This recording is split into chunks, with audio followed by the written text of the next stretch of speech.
커진 거죠. 법무부 장관은 신중히 판단하라 2번 말했다는 거고요. 법무부 차관은 몇 가지 선택지를 내밀었는데 선택지가 모두 사실상 항소 포기를 가리키는 내용이었다.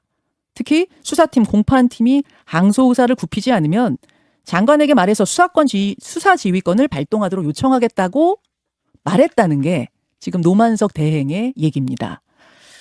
자, 대장동 항소 포기 외압 의혹, 국민의힘 주진우 의원 목소리는 들어봤고요. 오늘은 민주당 목소리 들어보겠습니다. 박균택 의원님 어서 오십시오. 예, 안녕하십니까. 그러니까 제가 앞서 쭉 설명드렸던 것처럼 이게 법무부의 외압이 있었던 거냐 아니면 독자적으로 판단한 거냐가 굉장히 중요한 부분이 됐어요. 어떻게 보십니까?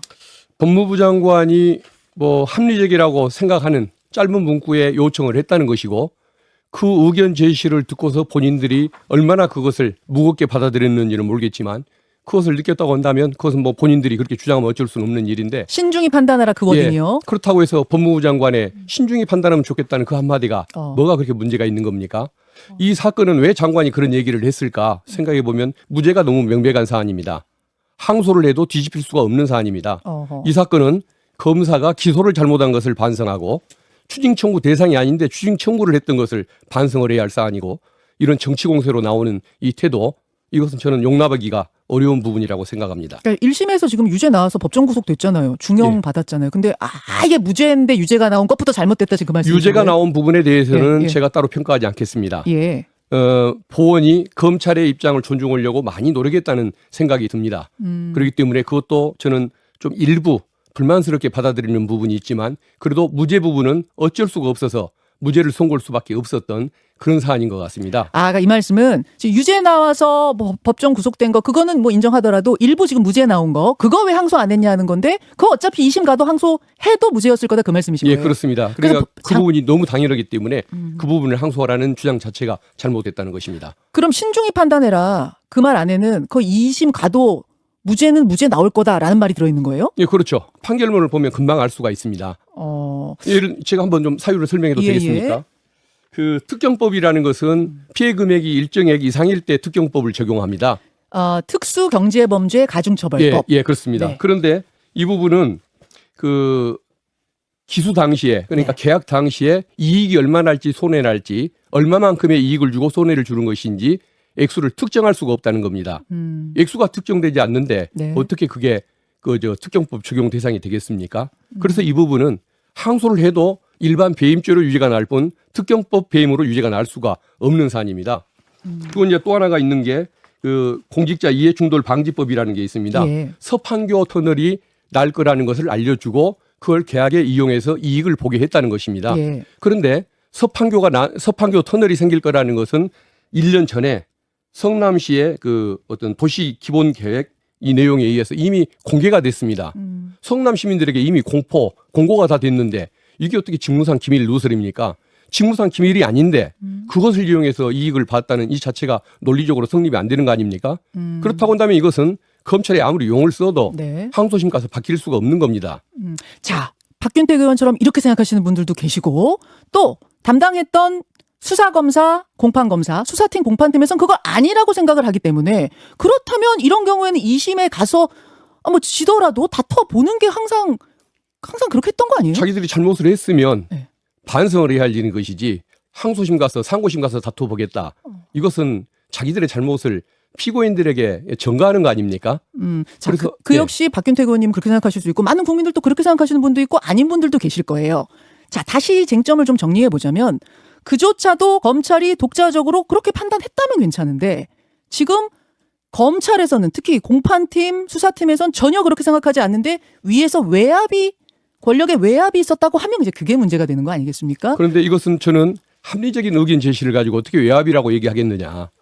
수사 과정에서 조작 의혹도 드러났고 2심 가서 항소가 인용될 리도 없는 이런 사건이기 때문에 본인들도 할 말이 없어서 논리가 없기 때문에 결국은 수용할 수밖에 없었다는 생각이 듭니다. 신중히 판단하라는 외압이라기보다는 의견 제시였고 아마 검찰 수뇌부도 그게 타당하다고 봤기 때문에 받아들인 거 아니겠냐 그 말씀이세요? 반박할 논리가 없었을 겁니다. 그리고 이걸 재산 환수 얘기를 하는데 추징도 잘못된 겁니다. 자, 그 이야기 조금 별개로 또 하고요. 알겠습니다. 외압 이야기 좀 마무리 짓겠습니다.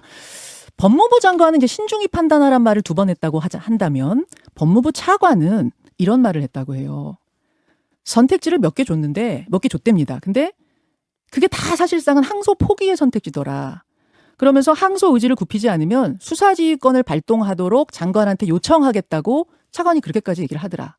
그래서 이제 노만석 검찰총장 대행은 부득이하게 내가 항소 포기를 할 수밖에 없었다라고 이 대검 차장들과의 면담 자리에서 얘기했다 그래요.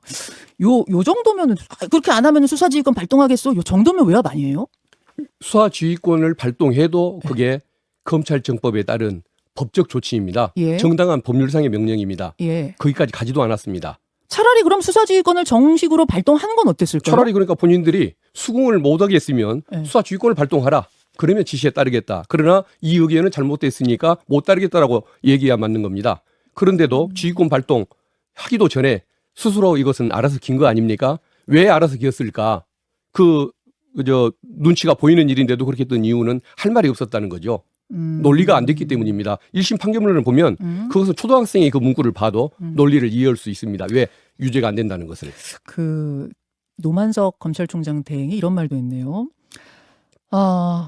지금 검찰은 이제 검찰청 폐지가 확정이 됐고 보안 수사권이라도 지켜야 하는 어떤 백척간두 상황에서 용산과 법무부의 관계 그리고 검찰의 어려운 현실을 생각할 수밖에 없었다. 이렇게 말했다고 하는데 이건 어떻게 받아들이세요? 그것은 이제 본인들이 왜 그런 판단을 했는지 그 심리적인 요인까지 저희들이 변명해 주거나 이해할 이유는 없는 것 같고 장관의 얘기가 합리적이었느냐 여부만 저는 말씀드릴 수 있을 뿐인데 그 기계적인 항소 또 당연히 1심 판결문이 맞는데도 불구하고 관행적으로 그 항소하는 것 이런 것들이 좀 적절치가 않은 것 같다라고 그 말씀드리고 싶습니다. 그리고 이제 검찰이나 네. 국힘에서는 역사상 처음 있는 일이라고 얘기합니다. 그러나 그렇지가 않습니다. 1년 전에 장동혁 국힘 대표가 선거법 위반으로 기소가 됐다가 전부 무죄가 났습니다. 일부 무죄도 아닙니다. 네. 그때 항소 안 했습니다, 검찰이. 아니, 이제 항소가 와서. 왜 네. 포기하는 일이 왜 없어요? 항소 포기 많이 있죠. 다만 초대형 개발 비리 이 정도 국민적인 관심이 높았던 초대형 개발 비리 건에 있어서의 항소 포기는 없었다는 얘기죠. 예. 아무튼 노만석 검찰총장 직무대행 어제 하루 연가를 내고 자택에 머물렀습니다. 지금 거취를 고민하고 있다고 하는데요. 어떻게 결정해야 한다고 보세요? 제가 보기에는 어떤 본인이 심적 동기가 뭐였든 간에 결론적으로 옳은 결정을 했습니다. 그럼에도 불구하고 후배들이 반발하니까 사표를 내겠다. 이것은 올바른 공직자의 태도는 아닌 것 같습니다. 그래서 저는 노만석 대검 차장이 아마 그런 무책임한 결정을 하지는 않을 것 같다라고 기대합니다. 사퇴할 사안이 아니다. 맞습니다. 지금 고민할 거 아니고 지금 자리 지켜야 한다고 보시는 거예요? 예, 당연합니다. 그렇군요. 근데 지금 검찰 내부가 노만석 검찰총장 대행이 자리를 지키기 어려울 만큼 좀 술렁이고 있다고 해요. 이분이 온다고 한들 리더십을 지켜갈 수 있을 것인가 싶을 정도로 검찰 내부 반발이 크다고 하는데 어떻게 생각하세요? 또 검사 출신이시니까 더 잘하실 것 같아요. 그 반발은 저는 잘못됐다고 보는 겁니다. 그 검사들이 지금 저 반발이 타당하다고 인정을 해주려면은 최소한 윤석열 징계 소송 때 상고를 안 한 거 이때 반발을 했어야 합니다. 구속 취소 났을 때요? 예. 윤석열 징계 소송. 그러니까 그 정부 때 일부러 패소는 이런 작전을 폈을 때 아무 말을 안 했습니다. 김건희에게 불려가서 조사를 할 때 검사들이 아무것도 안 했습니다. 그리고 그 지기현 판사의 그 시간 계산법으로 윤석열 풀어줄 때 다 잘못됐다고 얘기하면서 즉시 항고를 안 하는 그 조치. 여기에 대해서 아무도 얘기를 안 했습니다. 그런 사람들이 왜 국힘 정권, 보수 정권에서는 숱하게 있었던 훨씬 중대한 사람들이 있는데 그때는 다들 아무 말 않고 있다가 민주당 정부만 탄생하면 이런 짓들을 하는 것이냐. 저는 여기에 대해서 검사들이 좀 잘못된 문화, 이런 그 행동 양식에 대해서 반성을 해야 할 일인 것이지 그 저항이 옳기 때문에 그것 때문에 대검 차장이 물러날지 여부를 걱정하는 것, 그건 맞는 얘기가 아닌 것 같습니다. 지금 검사들이 다 국민의힘 지지자여서 그럴 거라고는 저는 생각하지 않고 지금 지검장들 같은 경우에 윤석열 정부에서 된 사람들이 아니라 이재명 대통령이 다 임명한 분들인데 지금 그분들이 일부가 그런 그분들이 경우가 지금 문제 있습니다. 있다고 문제 제기를 한 거여서요. 그러니까 이제 그것을 인적 청산 없이 그대로 임명들을 해주고 웬만하면은 다 함께 가자는 분위기로 보직을 주다 보니까 저런 문제가 저는 생겼다고 봅니다. 그러니까 지금 부당한 항명이다 이렇게 보신다는 그렇습니다. 말씀이군요. 지도부에서는 정청래 대표 같은 경우에는 무관용으로 그 검사들에게 대응하겠다 하셨고 전수조사를 통해서 불법 검사들은 감옥에 보내야 한다는 이런 말도 나왔다는데 이거는 동의하세요? 말씀을 조금 세게 넣으신 것 같은데 저는 기본적인 그 방향에 찬성을 합니다. 어. 왜 검사들은 보수 정권에서는 숱하게 내려오는 법무부 장관 지시를 다 받아들이고 거기에 다 항복을 하고 거기에 대해서는 한마디 말을 안 타가 왜 민주정부만 출범을 하면은 4번 연속 습관적인 저항을 하는 것이냐. 이것은 자기들의 이해관계에 맞는 정권에는 잘하고 자기들의 이해관계에 맞지 않는 정권에 대해서는 그 뭐 함부로 해도 된다는 생각 아닙니까? 국민이 선택한 정부를 상대로 이런 태도를 보이는 것은 결국은 국민의 의사를 존중하지 않겠다는 것이고 조희대 대법원장의 그 태도와 뭐가 다르겠습니까? 그래서 저는 여기에 대해서 철저한 대응이 필요하다고 이렇게 믿고 있습니다. 잠시 후에 안미연 검사 오늘 인터뷰가 또 준비되어 있는데 그분은 윤석열 정부 때 징계당하셨던 분이거든요.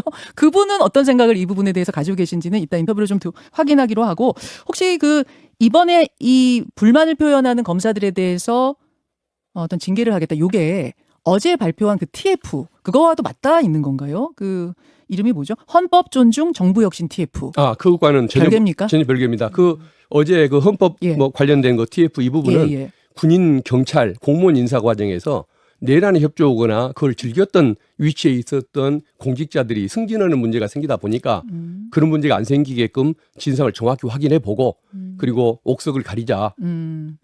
그 징계 대상자 인사 좌천 대상자가 승진을 하는 일은 없게 해야 하는 거 아니냐 이런 그 자성론이 나오다 보니까 그런 차원의 TF였던 걸로 알고 있습니다.